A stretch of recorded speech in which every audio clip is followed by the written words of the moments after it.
President Trump said masks will not be allowed to be worn at protests. Who's going to enforce that? I wonder if we're going to attain clarity, calling it what it is, unapologetically so, that any masked law enforcement officer, unidentifiable, is a contemporary version of the Gestapo, the Geheime Staatspolizei, where secrecy runs enforcement.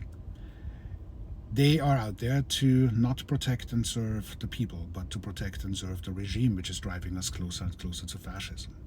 And then, of course, we have journalists who are beating around the bush, dancing around the fire, so to speak, by not calling it what it is. They are Nazis. And of course, if such phrases were uttered, they would immediately be held to account by the regime. But every single time the regime wants to hold a journalist to account and the networks then agree and take someone off air or do no longer publish them, the First Amendment is going to be diminished. The longer we let this go on, the lesser of the First Amendment we're going to have left. And the First Amendment at this point in time is the only saving grace between here and fascism. And more it seems that the going rate is a full-on suppression of the First Amendment, courtesy of the regime, the Heritage Foundation, and their masked avengers, the contemporary version of the Geheime Staatspolizei. This is fascism in the making.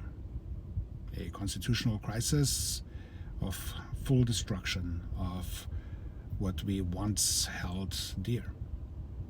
So let's start with calling it what it is: the Gestapo and Nazis. That live in California, maybe we should consider withholding those resources. What's with the tentative language here, Gavin? Why is it a maybe we should? Do it. Withhold those resources. Let's see how the feds are getting by without the blue states that prop up the red states, without the blue states paying the bills for the red states. We are far beyond maybe we should and threatening here and potentially doing that there. No, it's go time. This is when you act. This is when you say, okay, you play with fire, you're gonna get burned. And if you take over the National Guard and send them to LA, which is not designed to defend democracy but potentially to kill it, then you have an obligation, Gavin. And if that obligation is exemplified by withholding said contributions, then this is exactly what you must do. So, quit beating around the bush and actually do something useful and of substance. Make them hurt.